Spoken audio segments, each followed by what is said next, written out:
ഈ കേസിലെ മുഴുവൻ പ്രതികളും മാർക്സിസ്റ്റുകാരാണ്.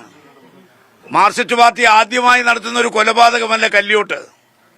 നിരവധി കൊലപാതക പരമ്പരകൾ നടത്തിയിട്ടുണ്ട്. അതിലെ പ്രതികളെയെല്ലാം രക്ഷിക്കാൻ അവർ ശ്രമിച്ചിട്ടുണ്ട്. പ്രതികൾക്ക് നിയമസഹായം കൊടുത്തിട്ടുണ്ട്. പ്രതികളെ കുടുംബത്തെ അവർ സംരക്ഷിച്ചിട്ടുണ്ട്. അത് അവരുടെ പാർട്ടിയുടെ കാര്യമാണ്. ഇപ്പോ വിധി പുറത്തു വന്നിരിക്കുന്നു. 14 പ്രതികളിൽ 10 പ്രതികൾക്ക് ഇരട്ട ജീവപര്യന്തം. ഞങ്ങൾ വധശിക്ഷയാണ് പ്രതീക്ഷിച്ചത്. നാളെ കേരള രാഷ്ട്രീയത്തിൽ ഒരു മുൻ MLA-യും ഒരു MLA-യും ഇത്തരമൊരു കുറ്റകൃത്യത്തിന് കൂട്ടുനിൽക്കാൻ പാടില്ല. അതുകൊണ്ട് അവർക്ക് മാതൃകാപരമായ ശിക്ഷയാണ് കൊടുക്കേണ്ടത്. അവരുടെ ശിക്ഷ കുറഞ്ഞുപോയി 5 കൊല്ലക്കാലം.